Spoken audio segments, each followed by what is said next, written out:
Dr. David Oyelowo was obsessed with from the moment he read it, but it would take him 8 years to finally get a series about Reeves made. Lawman Bass Reeves debuted on Paramount Plus last fall. David both produced and starred in the series, which starts in a Civil War battle when an enslaved Reeves is forced by his master to fight for the Confederacy. Reeves later flees to Indian Territory, where he meets a U.S. Marshal who notices Reeves' fluency in native languages and marksmanship. Reeves is later deputized and given the task of capturing criminals. But an internal battle rages within Reeves as he grapples with his own sense of morality and justice. In the season finale, Reeves goes off without official sanction to get revenge against a corrupt lawman, a Texas Ranger. While on the hunt in a distant Texas town, a small boy utters to Bass Reeves a meaningful message. You a lawman or an outlaw? Today a bit of both, I reckon. My daddy said the one and the same. Your daddy a smart man. That was a scene from the Golden Globe-nominated series Lawmen, Bass Reeves. David Oyelowo is an Emmy and Golden Globe-nominated actor who rose to prominence for portraying Dr. Martin Luther King Jr. in Ava DuVernay's film Selma and Peter Snowden in the HBO film Nightingale. He starred in several films and television shows, including the Netflix film The Midnight Sky alongside George Clooney. David Oyelowo, welcome back to Fresh Air. Thanks for having me. Always good to be here. It seems to take years for many of your projects to come to fruition. 8 years is a long time. Yeah, I wish it wasn't this way, but for whatever reason, I seem designed to be the guy who sticks it out. You stuck it out because you were passionate about this story. You felt like this story was important. What was it that made you feel that way? What was it that you connected with this character, with this person, Bass Reeves? I had grown up like a lot of kids of my generation loving Westerns. They were on the TV ad nauseum. Mom's broom was my white stallion, and I would clip-clop around the living room with her being upset that I was jumping all over the sofa.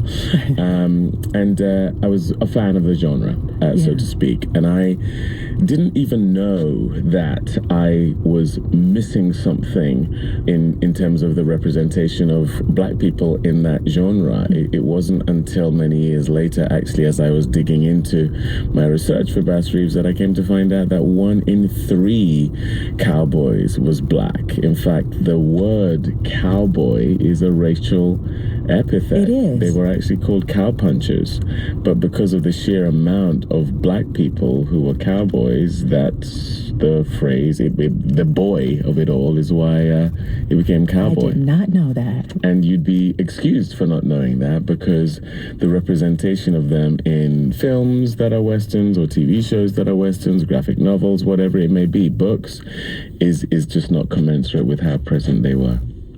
All of the characters that you seem to take on are men on a mission, peacemakers, those who are really important to the story of America, but in some instances, undertold stories. Yeah. We see many stories centering black people from a historical context that are about how we've been brutalized, how we've been marginalized, how prejudice has browbeaten us. But very rarely, in my opinion, do you see those triumphant stories where we overcome, where we are triumphant in a way that anyone and everyone would deem that individual to be a hero despite the obstacles that they overcome. And to me, that's where there is a universal truth in relation to the character that makes them aspirational, that makes it so that regardless of your race or country or ethnicity, you go, that's someone I want to be like. And so the combination of an aspirational character that is the center of the narrative, I think, is the difference. Let's talk a little bit about Bass Reeves. He escapes enslavement amid the Civil War, and the series takes us through his career in law enforcement during that period of Reconstruction. You know, from the moment I heard this story, though, I just couldn't wrap my head around this black man during that time period arresting white men. Right. What kind of man would you have to be, or did you have to be, to be Bass Reeves? Well, this is why it was so exciting to play him and to tell the story. The whiplash it must have engendered to, within a very short period of time, go from being enslaved, fighting on the side of the Confederacy, to now you are empowered as a purveyor of justice to not only uphold the law, but to arrest the very people, a lot of them disgruntled ex-soldiers who deem this new world to be untenable, and you are a constant representation of what they deem to be untenable. Dangerous. I mean, his life is on the line constantly. Absolutely. Because the job he's doing is inherently dangerous, but because he's a black man doing it as well, in a world where in very recent memory he was chattel. He was to be owned and to be abused, used and abused as the so-called master saw fit. Some people still feel the same way today. An incredible that we shouldn't be in certain positions. Time, the Reconstruction era, is where this is playing out beyond the Civil War and before Jim Crow. An extraordinary time to be a black person in America. You had to recreate based on probably historical documents, other people, in order to make a composite of Bass Reeves, because really there's not much there about him. Right. You had to spend a lot of time researching. Yeah. As you do your research, you start to see the stories that come up again and again and feel more plausible. And actually, there are court transcripts of some of the cases that he had to give testimony for in terms of people that he arrested.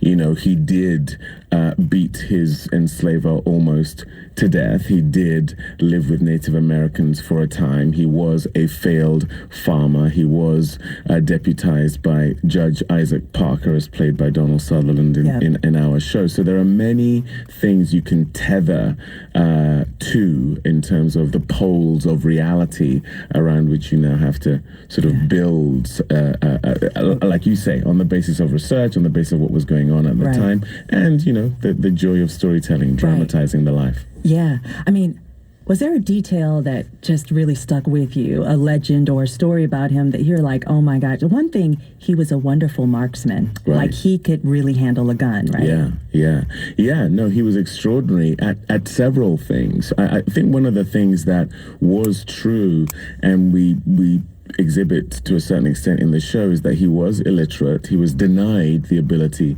to read. Incredibly bright. There is a difference between being illiterate and being whip smart. He was whip smart. And what he would do, his wife, Jenny Reeves, could read. And when he would get the information, the written down information of the people that he had to go and arrest, he would have her read them to him once, maybe twice, and he would memorize every single aspect of it in order to go and arrest that person. So he had an unbelievable mind and was often the smartest guy in the room, but he was a man of few words, which is another thing you see in our show. And I gotta talk about it. Yeah, because I mean, in Westerns in general, there's not a lot of dialogue. Right. But in this one in particular, there's a lot of acting. A lot of your acting is just in your face. It's in your expressions. Where did you have to go to in your mind during these really powerful scenes where you're contemplating, you're thinking through the next action for your character, for Bass Reeves?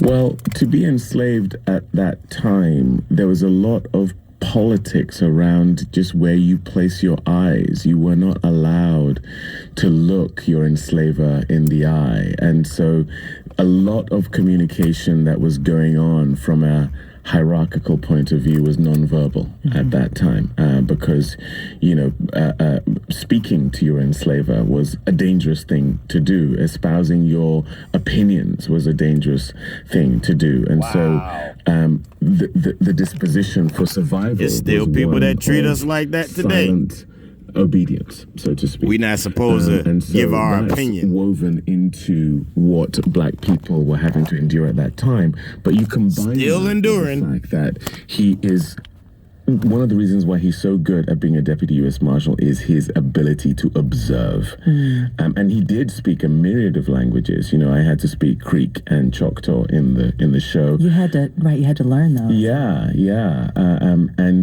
You know, so speaking was something he was Not good Indian. at, but he was even better Creek at observation. and Choctaw. That's what made him incredible. Indians Let's take come a short from break. If you're just India. joining us, my guest today is David Oyelowo, star and executive producer of the Paramount Plus series Lawmen, Bass Reeves.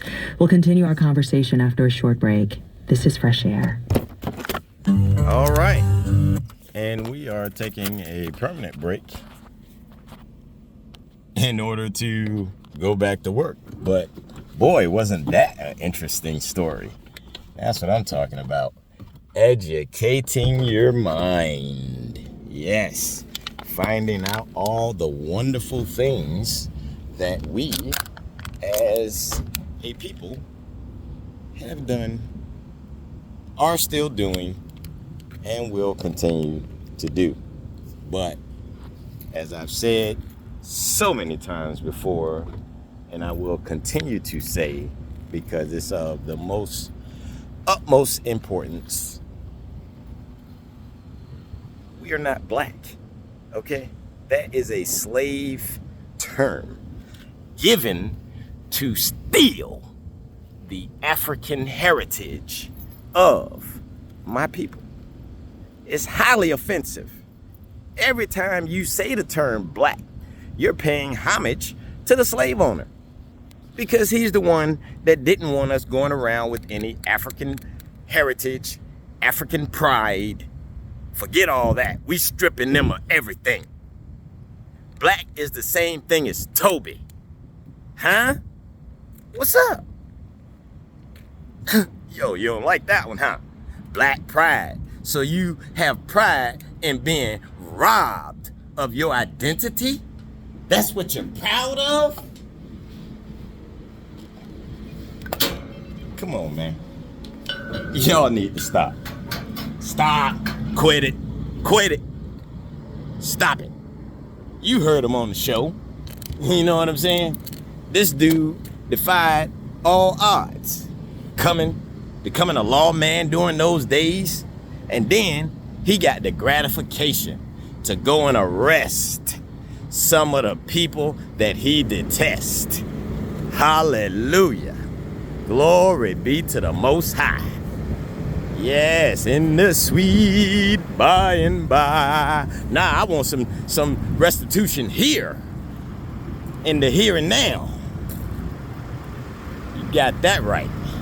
So, y'all keep educating yourself on the really real, because a lot of this stuff is still happening. You got folks that's still upset because we've bettered ourselves, because we've been allowed to be not really equal, but at least normal, not treated like an animal. I mean, what's really going on? Huh? Why a man has to be belittled by another man? And if you teach that in school, they call it critical race theory. It is critical. But it was y'all's theory. We didn't doggone want that to be put upon us. So why are you getting mad because the truth is being told? So sad. We need to get it together, people. We really do. Lord don't like ugly. And y'all looking worse than Esther right now.